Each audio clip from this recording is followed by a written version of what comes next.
युधिष्ठिर कहने लगे कि हे भगवान, ज्येष्ठ मास की कृष्ण पक्ष की एकादशी का नाम क्या है तथा उसका महात्म्य क्या है, सो कृपा करके कहिए। भगवान श्री कृष्ण कहने लगे कि हे राजन, यह एकादशी अचला तथा अपरा 2 नामों से जानी जाती है। पुराणों के अनुसार ज्येष्ठ मास के कृष्ण पक्ष की एकादशी अपरा एकादशी है, क्योंकि यह अपार धन देने वाली है। जो मनुष्य इस व्रत को धारण करते हैं वो संसार में प्रसिद्ध हो जाते हैं। इस दिन भगवान त्रिविक्रम की पूजा की जाती है। हे युधिष्ठिर, अपरा एकादशी व्रत के प्रभाव से ब्रह्म हत्या, भूत योनि, दूसरे की निंदा आदि के सब पाप दूर हो जाते हैं।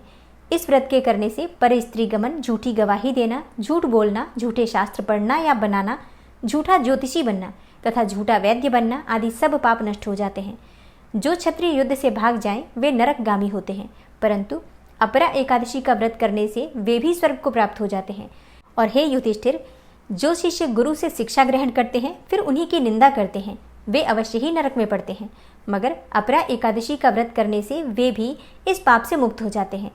जो फल तीनों पुष्कर में कार्तिक पूर्णिमा को स्नान करने से या गंगा तट पर पितरों को पिंडदान करने से प्राप्त होता है, वही फल अपरा एकादशी का व्रत करने मात्र से प्राप्त हो जाता है। मकर के सूर्य में प्रयागराज के स्नान से, शिवरात्रि का व्रत करने से, सिंह राशि के बृहस्पति में गोमती नदी के स्नान से, कुंभ में केदारनाथ के दर्शन या बद्रीनाथ के दर्शन से, सूर्य ग्रहण में कुरुक्षेत्र के स्नान से तथा स्वर्ण दान करने से अथवा अर्ध प्रसूता गौदान से जो फल प्राप्त होता है वही फल अपरा एकादशी के व्रत से प्राप्त हो जाता है। यह व्रत पाप रूपी वृक्ष को काटने के लिए कुल्हाड़ी के समान है, पाप रूपी ईंधन को जलाने के लिए अग्नि के समान है, पाप रूपी अंधकार को मिटाने के लिए सूर्य के समान और मृगों को मारने के लिए सिंह के समान है। अतः मनुष्य को पापों से डरते हुए इस व्रत को अवश्य करना चाहिए। अपरा एकादशी का व्रत तथा भगवान का पूजन करने से मनुष्य सब पापों से छूटकर विष्णु लोक को जाता है। इस प्रकार अपरा एकादशी का महात्म्य बताने के बाद भगवान श्री कृष्ण युधिष्ठिर से बोले, हे युधिष्ठिर, अब मैं तुम्हें अपरा एकादशी की एक प्राचीन कथा सुनाता हूँ, तुम ध्यानपूर्वक सुनो। इसकी प्रचलित कथा के अनुसार प्राचीन काल में महिध्वज नाम का एक धर्मात्मा राजा था, लेकिन उसका छोटा भाई वज्रध्वज बड़ा ही क्रूर, अधर्मी तथा अन्यायी था। वह अपने बड़े भाई से द्वेष रखता था। उस पापी ने एक दिन रात्रि में अपने बड़े भाई की हत्या करके उसकी देह को एक जंगली पीपल के नीचे गाड़ दिया। इस अकाल मृत्यु से राजा प्रेतात्मा के रूप में उसी पीपल पर रहने लगा और अनेकों उत्पात करने लगा। एक दिन अचानक धौम्य नामक ऋषि उधर से गुजरे। उन्होंने प्रेत को देखा और तपोबल से उसका अतीत जान लिया। अपने तपोबल से प्रेत उत्पात का कारण समझा। ऋषि ने प्रसन्न होकर उस प्रेत को पीपल के पेड़ से उतारा तथा परलोक विद्या का उपदेश दिया।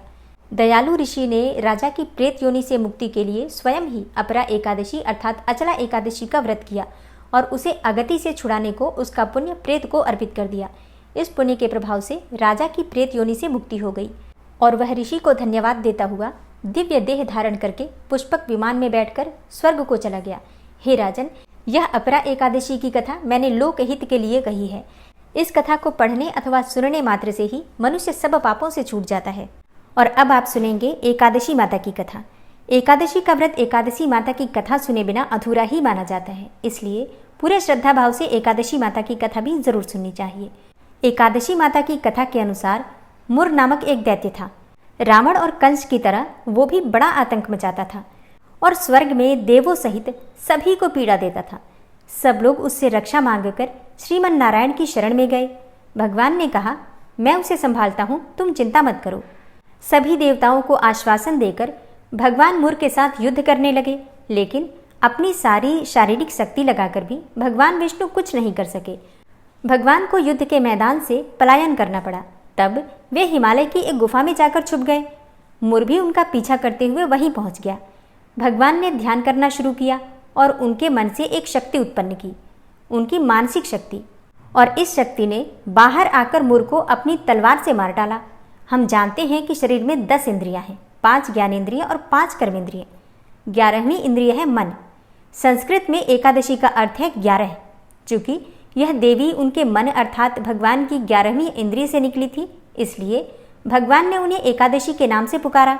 एकादशी माता की उत्पत्ति का दिन उनके नाम से ही जाना जाने लगा। माता एकादशी के अंतिम चरण के दौरान उत्पन्न हुई थी, इसलिए इसे जयंती कहते हैं, और उन्होंने द्वादशी के पहले चरण के दौरान दैत्य को मार डाला था, इसे स्मरंती कहते हैं। अब एकादशी के दिन व्रत क्यों करना चाहिए, भोजन क्यों नहीं करना चाहिए? तो इस बारे में भगवान ने घोषणा की कि एकादशी के दौरान देवी के इस महान कार्य के कारण पूरे जगत में कोई भी पाप नहीं रहेगा, लेकिन पाप तो पहले से ही है। जब उसने यह सुना तो पाप पुरुष आश्रय की तलाश में इधर उधर भागने लगा। एकादशी के दौरान वह कहाँ रहेगा? वह जहाँ भी गया सभी ने उसे आश्रय देने से इनकार कर दिया। तब अंत में भोजन अर्थात अन्न एकादशी के दौरान उसे आश्रय देने के लिए सहमत हो गया। इसके बारे में एक श्लोक है, यानि कानि च पापानि ब्रह्महत्यादिकानि च अन्नमाश्रित्य सर्वाणि तिष्ठन्ति हरिवासरे अघम स केवलम भुंक्ते यो भुंक्ते हरिवासरे।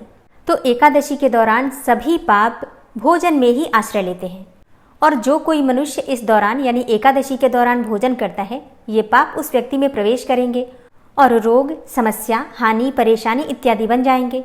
इसलिए एकादशी के दिन व्रत धारण करना चाहिए। भगवान विष्णु ने कहा कि जो भी मनुष्य एकादशी के दिन व्रत धारण करेगा उसके समस्त पाप नष्ट हो जाएंगे और उसे अंत में विष्णु लोक की भी प्राप्ति होगी। एकादशी को विष्णु भगवान की कन्या भी कहा जाता है क्योंकि वह भगवान की मानस पुत्री हैं। उनकी मूर्ति पुरी जगन्नाथ मंदिर और द्वारका धाम में भी है। भगवान के धर्म की रक्षा के लिए जितने भी अवतार हैं वे सभी एकादशी के दिन ही हुए हैं, इसलिए यह इतना पवित्र दिन है। एकादशी व्रत का प्रभाव बताते हुए भगवान श्री कृष्ण ने धर्मराज युधिष्ठिर से कहा, गालव मुनि का भद्रशील नाम का एक पुत्र था। भद्रशील ने छोटी उम्र से ही एकादशी व्रत का पालन करना शुरू कर दिया। मुनि ने उन्हें ऐसा करने के लिए कभी नहीं कहा था। एक बार मुनि ने भद्रशील से पूछा कि उन्हें इस व्रत को करने को किसने कहा है। भद्रशील ने कहा कि मैं तो कई जन्मों से एकादशी का व्रत करता आ रहा हूँ। आमतौर पर किसी को भी अपना पिछला जन्म याद नहीं रहता। जब तक आप माँ के गर्भ में होंगे तब तक आपको पिछले जन्मों की याद रहेगी, लेकिन जन्म से ठीक पहले यह स्मृति मिट जाती है। लेकिन भद्रशील को पिछले जन्म की याद उस समय भी थी। यह एकादशी व्रत की शक्ति थी जिसका वे पालन करते थे। वे एक पूर्व जन्म में धर्मकीर्ति नामक राजा थे। धर्मकीर्ति बहुत क्रूर था, उसे कोई पसंद नहीं करता था। ऐसा कोई पाप नहीं था जो उसने नहीं किया हो। एक बार वह अपने सैनिकों के साथ शिकार पर गया। उसने एक हिरण को देखा और अपने सैनिकों को उस हिरण को चारों ओर से घेरने के लिए कहा। राजा ने कहा कि जो भी उस हिरण को भागने देगा उसका पूरा परिवार मार डाला जाएगा। हिरण ने यह सुना और सोचा, बेचारे सैनिक, मैं उनमें से किसी को कुछ भी नहीं होने दूंगा। हिरण राजा के पास से निकल भागा। राजा ने हिरण का पीछा किया। सूर्यास्त होते राजा एक घने जंगल के अंदर फंस गया। हिरण कहीं दिखाई नहीं दे रहा था। राजा ने एक पेड़ के नीचे रात बिताई। उसने दिन भर में कुछ भी नहीं खाया था। उसे चारों ओर से खतरनाक जानवरों के गुर्राने की आवाज़ भी सुनाई दे रही थी। वह सो भी नहीं सका। राजा ने डर से श्रीहरि परमात्मा से प्रार्थना करना शुरू कर दिया। फिर सुबह होते ही उसकी मृत्यु हो गई। यमदूत आए और उसे यमराज के पास ले गए। यमराज ने पूछा, तुम लोग इन्हें यहाँ क्यों लाए हो? इनका स्थान तो वैकुंठ में भगवान महाविष्णु के बगल में है। यमदूतों ने यमराज से कहा, लेकिन राजन, यह तो महापापी है। यमराज बोला, नहीं, वह सब चला गया है, ये अब बिल्कुल पवित्र है। जिस दिन इसकी मृत्यु हुई वह एकादशी थी। उन्होंने दिन भर उपवास किया और रात में जागते हुए श्रीहरि का स्मरण किया। उनके सारे पाप दूर हो गए, ये पवित्र हो गए। तब यमराज ने स्वयं एक स्वर्ण रथ बुलवाया और राजा को वैकुंठ भेज दिया। इसके बाद जब लोगों को इस बारे में पृथ्वी पर पता चला तो वे सभी एकादशी का पालन करने के लिए और अधिक उत्साहित हो गए। तो प्रेम से बोलिए, एकादशी माता की जय।